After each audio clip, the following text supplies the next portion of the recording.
Il y a quelque chose en toi qui choisit à ta place. Pas de manière évidente, pas de manière consciente, mais c'est là, actif, silencieux, opérant dans l'ombre de chaque relation que tu commences.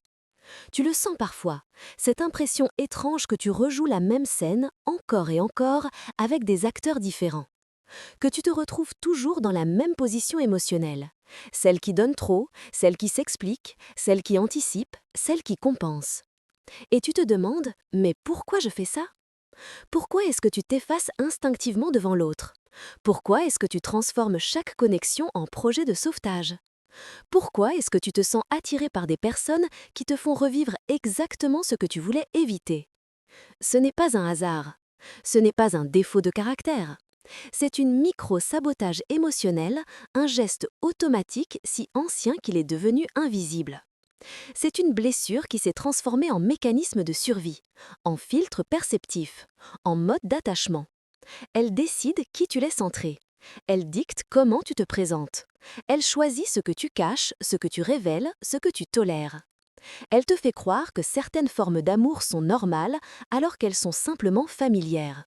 Et c'est là toute la cruauté de cette blessure. Elle ne te fait pas souffrir de manière bruyante. Elle te fait souffrir de manière élégante, discrète, presque acceptable. Tu t'abandonnes toi-même sans même t'en rendre compte. Tu surveilles émotionnellement l'autre en permanence. Tu lis entre les lignes, tu interprètes chaque silence, chaque geste, chaque micro-expression. Pas par amour, par hypervigilance affective, par peur de ce qui pourrait arriver si tu baissais la garde. Aujourd'hui, tu vas voir ce mécanisme pour ce qu'il est vraiment. Pas pour te blâmer, mais pour enfin comprendre ce qui se joue en toi depuis toujours, pour nommer ce qui n'a jamais eu de nom, pour reconnaître le pattern qui dirige tes choix affectifs avant même que tu ne choisisses. Parce que cette blessure invisible, elle a une origine, elle a une logique, elle a une fonction, et elle peut être transformée.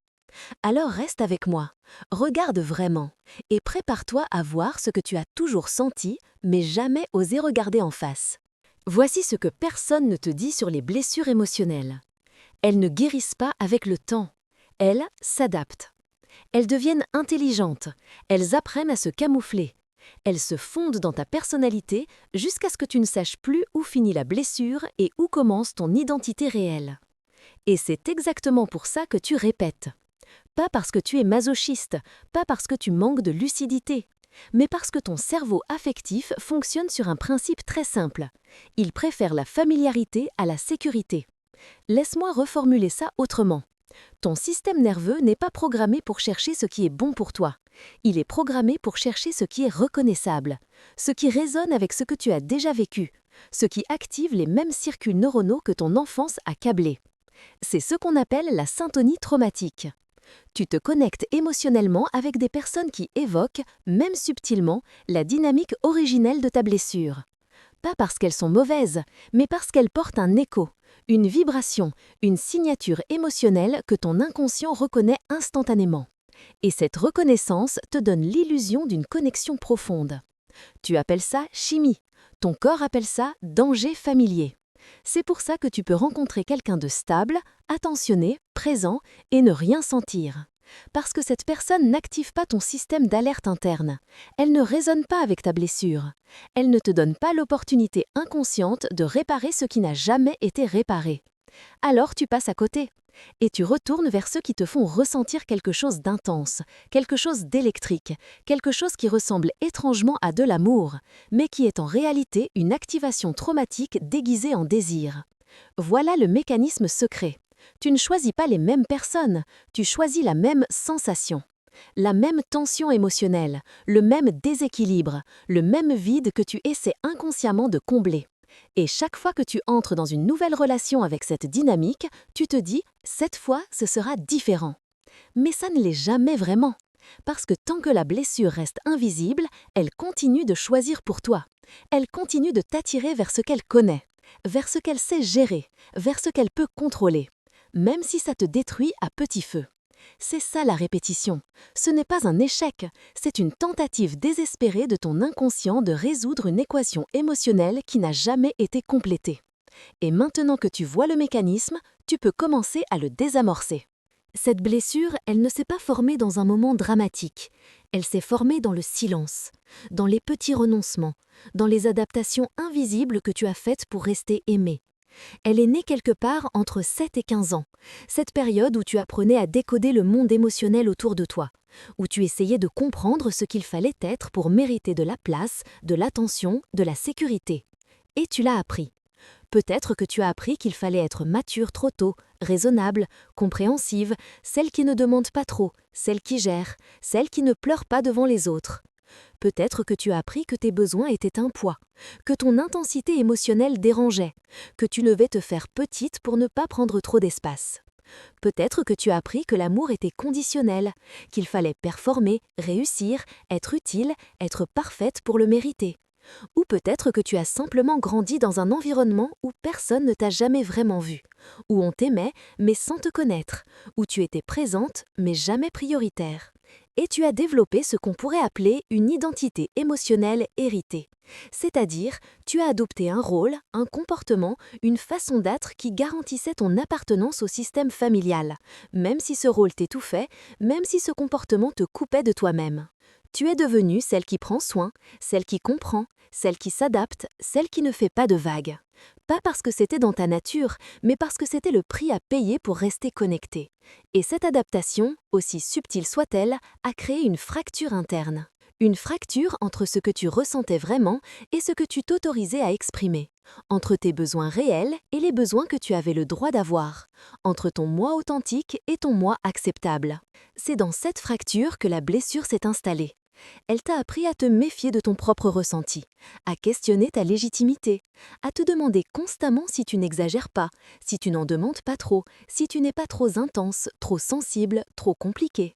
Elle t'a appris de porter une responsabilité émotionnelle qui ne t'appartenait pas, à te sentir coupable quand les autres sont instables, à croire que c'est ton rôle de garantir l'équilibre des relations, à penser que si quelque chose ne fonctionne pas, c'est forcément parce que tu n'as pas assez donné, pas assez fait, pas assez été. Et cette croyance, tu l'as emportée avec toi dans toutes tes relations, sans jamais te demander « mais est-ce que c'était vraiment à moi de porter tout ça ?» La réponse, tu la connais déjà. Non, ce n'était pas à toi. Mais à l'époque, tu n'avais pas le choix. Alors tu as fait ce que tout enfant intelligent aurait fait. Tu as survécu en t'adaptant. Maintenant, tu n'es plus cet enfant. Mais la blessure, elle, ne le sait pas encore. Maintenant, regarde comment cette blessure opère dans ta vie amoureuse. Elle ne choisit pas n'importe qui. Elle a des critères très précis. Elle scanne, elle évalue, elle détecte. Et elle t'attire systématiquement vers des personnes qui portent en eux un miroir émotionnel de ce que tu refuses de voir en toi. C'est ce qu'on appelle les amours spéculaires. Tu tombes amoureuse de personnes qui reflètent exactement la partie de toi que tu as appris à enfouir, à contrôler, à nier. Celle qui incarne la liberté que tu ne t'autorises pas. L'égoïsme sain que tu t'interdis. La légèreté que tu juges irresponsable. Ou au contraire, la froideur que tu redoutes de posséder toi-même. Et inconsciemment, tu penses « si j'arrive à les aimer, peut-être que je pourrais enfin m'aimer moi aussi ». Mais ça ne fonctionne jamais comme ça. Parce que ce que tu cherches réellement, ce n'est pas l'autre, c'est la réconciliation avec toi-même à travers l'autre. C'est une tentative désespérée de guérir par procuration. Et pendant ce temps, ton système nerveux reconnaît quelque chose de beaucoup plus primitif, une signature émotionnelle familière. Tu rencontres quelqu'un qui est distant, ton inconscient se dit « Ah, je connais ça, je sais comment faire avec ça ». Tu rencontres quelqu'un qui est ambivalent, « Je connais ce vide, je sais comment le combler ». Tu rencontres quelqu'un qui est émotionnellement indisponible, « Parfait, je sais comment mériter l'attention de quelqu'un qui ne la donne pas facilement ». C'est ça, la syntonie traumatique en action. Tu ne te sens pas attiré malgré ces signaux, tu te sens attiré à cause de ces signaux. Parce qu'ils activent en toi un schéma ancien, une chorégraphie relationnelle que tu connais par cœur, un rôle que tu sais jouer sans même réfléchir. Et dans cette reconnaissance mutuelle, tu sens quelque chose d'intense, quelque chose d'électrique, quelque chose que tu interprètes comme une connexion exceptionnelle. Mais ce que tu ressens réellement, c'est ton système d'attachement qui hurle « Attention, danger familier détecté ». Sauf que tu traduis ce cri d'alerte en désir. Voilà pourquoi tu peux croiser quelqu'un de stable, présent, cohérent et ne rien ressentir, aucune étincelle, aucune intensité. Parce que cette personne ne correspond pas au pattern émotionnel que ta blessure recherche. Elle ne te donne pas l'opportunité de prouver ta valeur, de conquérir l'amour, de transformer quelqu'un d'inaccessible en quelqu'un de présent. Elle t'offre simplement de l'amour, directement, sans effort, sans combat. Et ton inconscient, habitué à mériter, à lutter, à compenser, ne sait pas quoi faire de ça. Alors tu passes à côté, tu qualifies ça d'absence de chimie, tu te dis que ce n'est pas la bonne personne. Mais en réalité, ce n'est pas la bonne blessure. Et c'est précisément pour ça que tu continues de choisir la même histoire encore et encore. Parce que tant que ta blessure reste aux commandes, elle ne cherche pas à guérir, elle cherche à se valider. Elle cherche à prouver que l'amour se mérite, que la présence se gagne, que tu dois être exceptionnel pour être choisi. Et tant que tu crois ça, tu attireras toujours des personnes qui te le confirment. Maintenant, parlons de ce qui se passe une fois que tu es entré dans cette relation. Parce que c'est là que la blessure devient vraiment chirurgicale. Elle ne te sabote pas de manière évidente, elle te sabote avec élégance, avec subtilité, avec une précision telle que tu ne vois même pas que c'est toi qui crée la distance que tu redoutes tant. C'est ce qu'on appelle l'auto-abandon élégant. Tu t'abandonnes toi-même, mais d'une manière si douce, si acceptable, si normalisée que personne ne s'en rend compte. Pas même toi. Tu t'expliques trop. Tu justifies tes émotions avant même de les exprimer. Tu prépares le terrain pour que l'autre ne se sente pas agressé par ce que tu ressens. Je sais que c'est peut-être bête, mais... Excuse-moi si je suis trop sensible, mais... Ce n'est pas grave, mais j'aurais juste aimé que... Tu délégitimes ton propre ressenti avant même de le partager. Pourquoi? Parce qu'à un moment donné, on t'a fait comprendre que tes émotions étaient un poids. Alors maintenant, tu les rends acceptables, tu les emballes dans du papier cadeau, tu les rends digestes pour l'autre. Et dans ce processus, tu perds ta voix. Tu acceptes des miettes, pas parce que tu penses les mériter, mais parce que tu as appris à fonctionner en mode économie affective. Tu te dis, au moins il y a quelque chose, au moins je ne suis pas seule, au moins il pense à moi de temps en temps. Et tu transformes ces miettes en festin dans ta tête. Tu surinterprètes chaque geste, chaque message, chaque silence. Tu analyses, tu décortiques, tu cherches des preuves d'amour là où il n'y a que de l'ambivalence.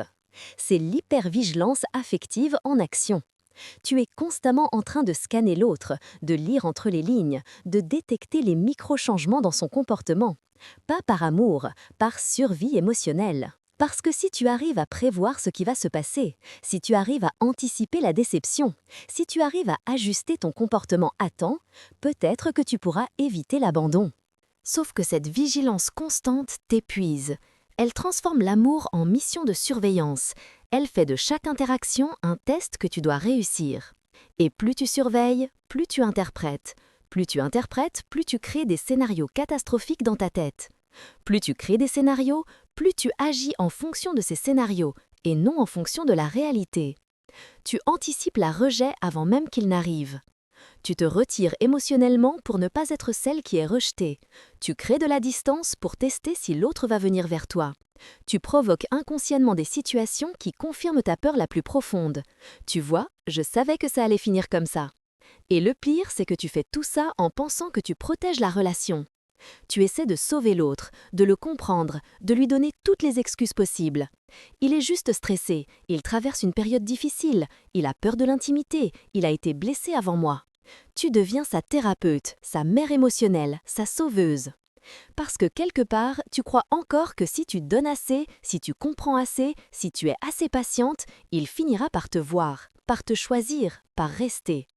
Mais pendant que tu fais tout ça, il y a une question que tu ne te poses jamais. Est-ce que moi, je me choisis? La réponse, tu la connais. Non, tu ne te choisis pas. Tu t'abandonnes encore et encore avec une grâce qui rend la chose presque invisible. Et c'est exactement pour ça que ça se répète. Il y a des détails que tu ignores. Des micro-patterns qui se répètent dans chaque relation, comme une signature invisible que tu laisses partout sans t'en rendre compte. Et ces détails, ils ne mentent jamais. Tu te retrouves toujours en train de rassurer l'autre sur tes intentions, de prouver que tu es différente, de montrer que tu ne vas pas partir, que tu ne vas pas juger, que tu ne vas pas demander trop. Pourquoi? Parce que inconsciemment, tu portes encore cette croyance que tu dois mériter ta place dans la vie de quelqu'un. Tu te retrouves toujours en train d'initier les conversations importantes. C'est toi qui demandes où on en est. C'est toi qui poses les questions sur l'avenir. C'est toi qui essayes de clarifier ce qui reste flou. Et l'autre reste confortablement dans l'ambiguïté. Parce que tu fais tout le travail émotionnel à sa place. Tu te retrouves toujours en train d'adapter ton intensité. Tu doses tes émotions, tu calcules combien tu peux montrer sans paraître trop. Tu te retiens de dire ce que tu penses vraiment parce que tu as peur que ce soit trop tôt, ou trop direct, ou trop intense. Tu vis en mode censure permanente. Tu te retrouves toujours attiré par des personnes qui ont du potentiel, qui pourraient être incroyables, si seulement ils s'ouvraient un peu plus, si seulement ils se donnaient une chance, si seulement ils réalisaient ce qu'ils ont en face d'eux. Et toi, tu te dis que tu vas être celle qui va leur montrer, celle qui va les aider à devenir la meilleure version d'eux-mêmes. Sauf que ce n'est pas de l'amour, c'est un projet de rénovation émotionnelle. Tu te retrouves toujours dans des relations où tu donnes plus que tu ne reçois. Et quand tu t'en rends compte, tu te justifies. Oui, mais lui, il montre son amour différemment. Oui, mais il a du mal avec les mots. Oui, mais il fait des efforts à sa manière. Tu traduis l'absence en présence, le minimum en effort, l'indifférence en mystère. Tu te retrouves toujours à attendre. Attendre qu'il soit prêt, attendre qu'il se stabilise, attendre qu'il te voie vraiment. Attendre que ce soit le bon moment pour lui. Et pendant ce temps, tu mets ta propre vie en pause. Tu te retrouves toujours en train de te demander si tu n'exagères pas, si tu n'es pas trop exigeante, si tu ne devrais pas être plus compréhensive, plus patiente, plus flexible. Tu remets en question la légitimité de tes besoins avant même de les exprimer. Tu te retrouves toujours dans des dynamiques où c'est l'autre qui décide du rythme, de la profondeur, de l'engagement. Et toi, tu t'adaptes. Tu ajustes, tu te moules à son espace émotionnel. Parce que quelque part, tu as appris que c'était ça, la preuve d'amour, s'effacer pour laisser de la place à l'autre. Tu te retrouves toujours à vivre des ruptures qui te laissent dans la confusion, parce qu'il n'y a jamais eu de vraie clarté, jamais eu de vraie confrontation, juste un effacement progressif, un éloignement silencieux, une disparition en douceur. Et toi, tu restes là à te demander ce que tu as fait de mal. Mais voilà la vérité que tu dois entendre. Ce n'est pas toi qui as fait quelque chose de mal. C'est ta blessure qui a choisi quelqu'un qui ne pouvait pas te rencontrer, qui ne voulait pas te rencontrer, qui n'était même pas disponible pour se rencontrer lui-même. Et maintenant que tu vois ces patterns, tu ne peux plus faire semblant de ne pas les voir. Il y a un moment précis dans chaque relation où la blessure se révèle. Un moment où elle sort de l'ombre et te montre exactement ce qu'elle fait depuis le début. Ce moment, tu l'as peut-être déjà vécu sans le reconnaître. C'est ce moment où tu réalises que tu es en train de te contorsionner émotionnellement pour rentrer dans l'espace que l'autre te laisse. Où tu prends conscience que tu es devenu une version édulcorée de toi-même. Où tu te surprends à penser « mais qui suis-je devenu dans cette relation ?» C'est le moment où tu sens que quelque chose en toi crie mais que ta voix reste silencieuse. C'est exactement là que ta blessure te demande de choisir. Pas de choisir entre rester ou partir, mais de choisir entre continuer à t'abandonner ou commencer à te rencontrer. Parce que voici ce que personne ne te dit. Ta blessure n'est pas juste une douleur que tu portes. C'est aussi une histoire interne que tu racontes sur toi-même depuis des années.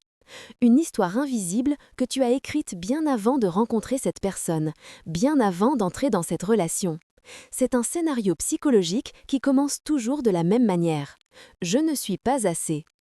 Pas assez intéressante pour être choisie sans effort. Pas assez précieuse pour être priorisée naturellement. Pas assez importante pour que quelqu'un reste sans que j'aie à le convaincre.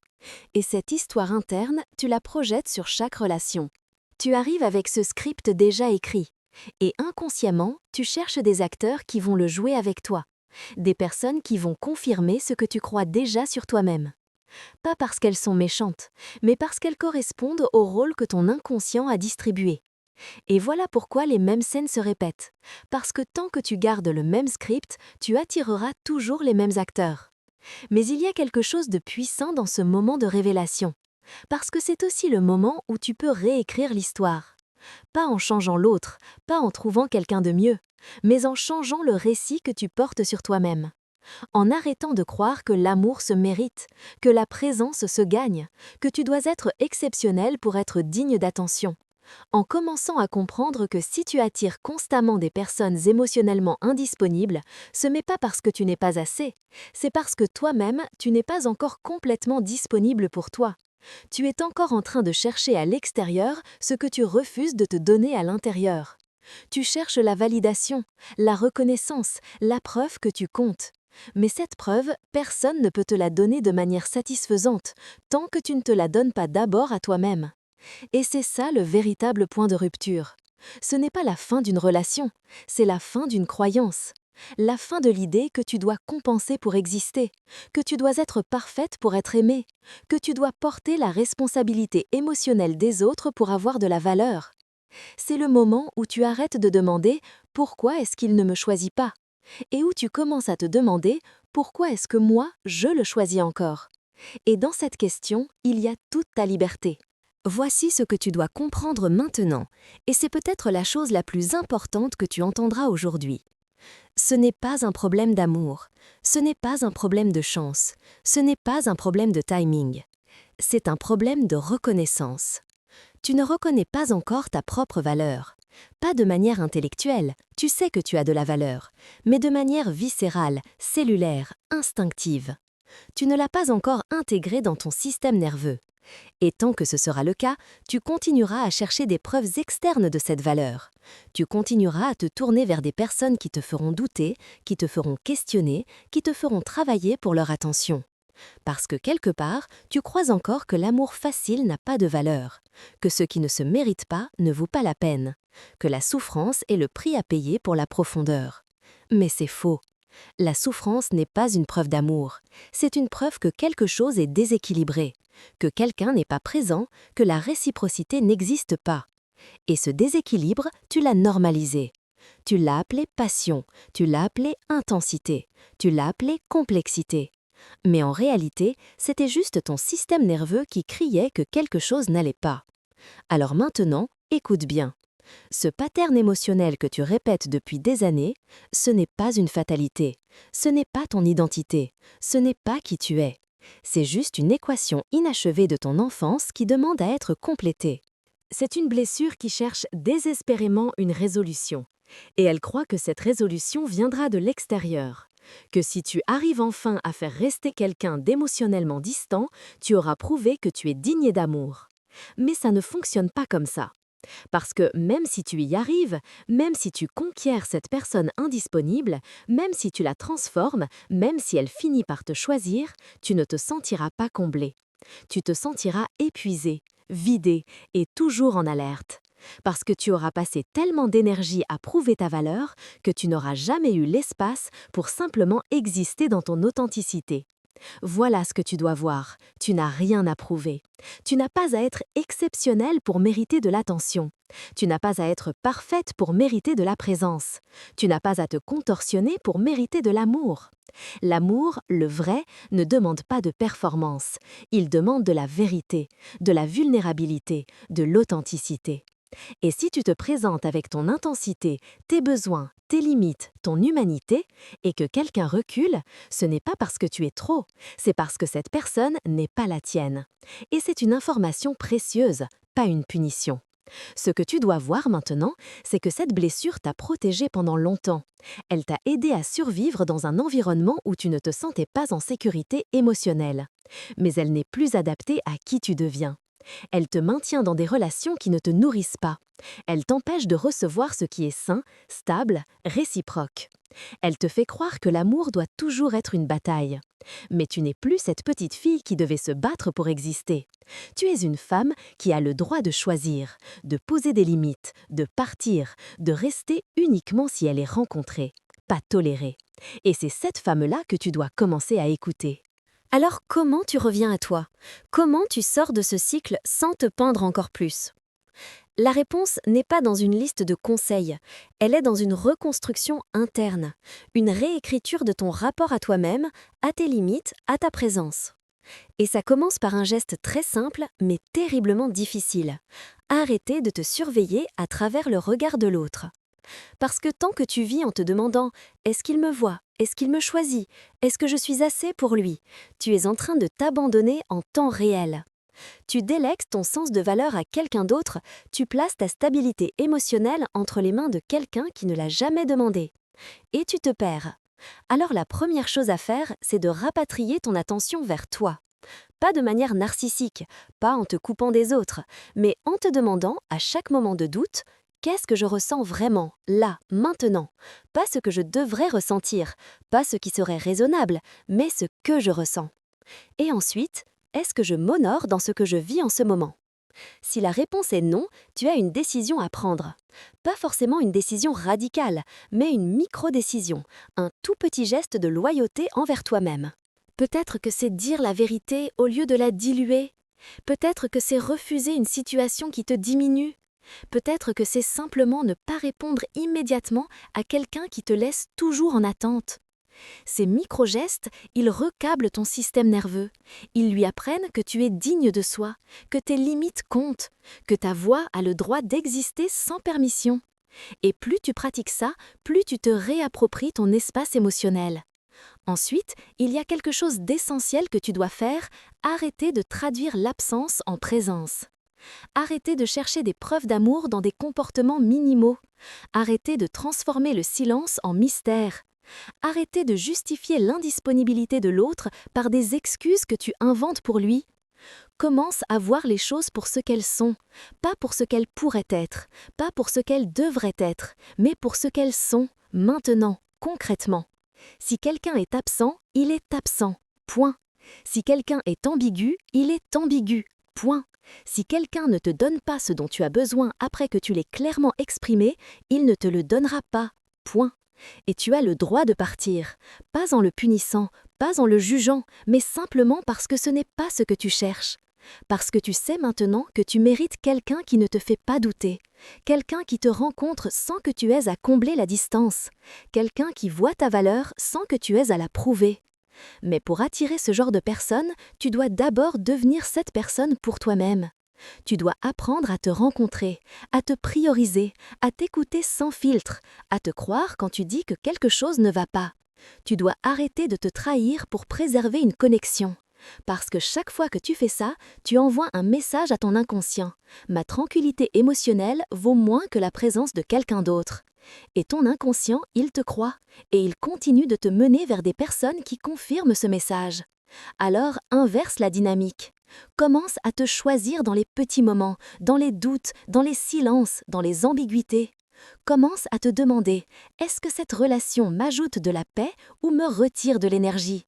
Et si la réponse est qu'elle te retire de l'énergie plus qu'elle ne t'en donne, tu l'as ta réponse. Le chemin de retour vers toi, ce n'est pas un chemin de solitude, c'est un chemin de discernement, de clarté, de dignité. C'est apprendre à ne plus avoir peur de ton propre espace, à ne plus avoir besoin de le remplir avec n'importe qui, à pouvoir rester seul avec toi-même sans paniquer. Parce que c'est là, dans ce silence retrouvé, que tu entendras enfin ta propre voix, celle que tu as fait taire pendant des années. Et cette voix, elle sait exactement ce dont tu as besoin. Il y a quelque chose de magnifique dans ce moment précis où tu es en ce moment, parce que tu viens de voir ce que tu ne voyais pas. Tu viens de nommer ce qui n'avait jamais eu de nom. Tu viens de reconnaître le pattern qui guidait tes pas sans que tu ne le saches. Et maintenant que tu le vois, tu ne peux plus faire semblant. Tu ne peux plus te mentir en te disant que c'était juste une mauvaise phase, que la prochaine fois sera différente, que tu as juste eu de la malchance. Non. Maintenant, tu sais que ce qui se répétait n'était pas une coïncidence. C'était une invitation à te regarder vraiment, à comprendre ce que tu cherchais à travers l'autre, à voir ce que tu refusais de te donner à toi-même. Et cette prise de conscience, aussi douloureuse soit-elle, c'est ton point de départ. Parce que la blessure qui t'a le plus fait souffrir est aussi celle qui t'a le plus appris. Elle t'a montré où tu te perdais, elle t'a révélé les endroits où tu t'abandonnais. Elle t'a fait comprendre que tu méritais tellement mieux que ce que tu acceptais. Et maintenant, tu as une décision à prendre. Pas une décision sur l'autre, une décision sur toi. Est-ce que tu continues à porter cette blessure comme une fatalité? Ou est-ce que tu la transformes en sagesse? Est-ce que tu continues à chercher à l'extérieur ce que tu peux te donner à l'intérieur? Ou est-ce que tu commences enfin à te rencontrer toi-même? Est-ce que tu continues à croire que l'amour se mérite? Ou est-ce que tu acceptes enfin que tu es digne simplement parce que tu existes?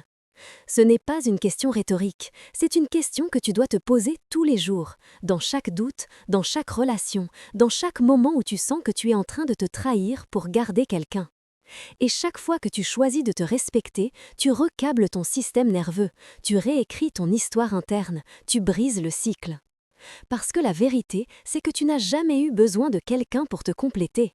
Tu avais juste besoin de quelqu'un pour te rappeler qui tu étais déjà. Mais ce quelqu'un, ça peut être toi. Ça doit être toi. Parce que personne ne peut te donner la paix que tu refuses de te donner. Personne ne peut te valider si tu ne te valides pas d'abord. Personne ne peut te choisir de manière satisfaisante si tu ne te choisis pas en premier. Alors, commence aujourd'hui. Commence par un geste, un seul, un geste de loyauté envers toi-même. Peut-être que c'est poser une limite que tu as toujours eu peur de poser. Peut-être que c'est dire une vérité que tu as toujours diluée. Peut-être que c'est simplement te regarder dans le miroir et te dire « je te vois » et tu mérites mieux. Et puis recommence demain, et après-demain, et encore. Jusqu'à ce que ça devienne naturel, jusqu'à ce que tu n'aies plus besoin de te forcer, jusqu'à ce que tu sentes dans ton corps que tu es enfin rentré chez toi. Parce que c'est ça la guérison. Ce n'est pas l'absence de blessure, c'est la présence à soi-même. La blessure qui t'a le plus détruite est celle qui te reconstruit aujourd'hui. Maintenant, tu vois, maintenant, tu sais, maintenant, tu choisis. Et ce choix, personne ne peut le faire pour toi. Alors fais-le, pour toi, pour toutes les versions de toi qui ont attendu ce moment, pour la femme que tu es en train de devenir. Tu n'es plus celle qui cherche à être choisie. Tu es celle qui choisit. Si cette vidéo a résonné en toi, si elle a nommé quelque chose que tu portais depuis longtemps, partage-la avec une femme qui mérite de se voir autrement.